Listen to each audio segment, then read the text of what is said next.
A renegade to me is anyone who pursues illicit desires and in so doing expands the freedom for all of us.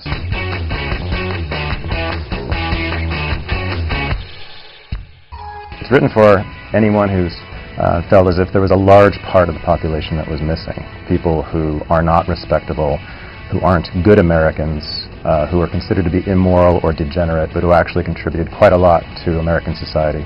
American history was originally written primarily or only about politicians, generals, inventors. The heroes in those stories tended to actually, at the end of the day, look like patriotic, hardworking, family-oriented Americans. And I thought that there was something missing. The people who didn't necessarily want to work hard, who didn't want to be part of a nuclear family, who didn't consider themselves patriotic Americans. So I started to look further below into what I call the gutters. So prostitutes in the 19th century, for instance, had by far the highest wages of any women in the United States. They owned great amounts of property. They owned large tracts of land throughout the West. Jessie Hayman, who was a famous brothel owner in San Francisco, was so wealthy that after the 1906 San Francisco earthquake, she actually fed and clothed a great portion of the city's population.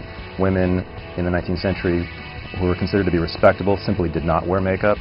So women today who wear lipstick and rouge owe it to prostitutes. They pioneered that practice. The wearing of red and bright colors was pioneered by prostitutes. Now first ladies wear red dresses. Dancing in public was forbidden for women. Prostitutes again pioneered that practice.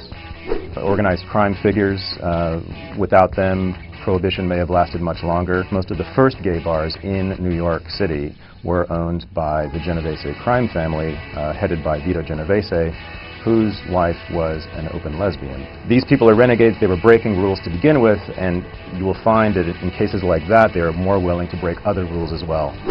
I have a section on immigrants, new immigrants, on Irish Americans, Italian Americans, and Jewish Americans. And the evidence shows that all three groups, when they first got to the United States, were fantastic dancers, and in fact were considered to be better dancers than African Americans.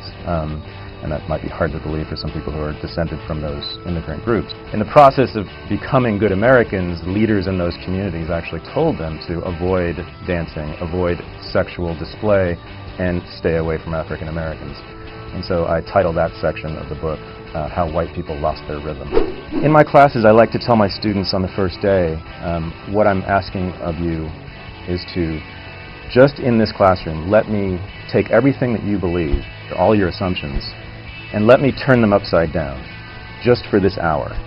And you can leave the room at the end of that hour, but just for this moment, let me turn everything upside down. Let me turn the world upside down for you, and have you look at it, and maybe you'll see it differently at the end of that. So I hope that's what this book does.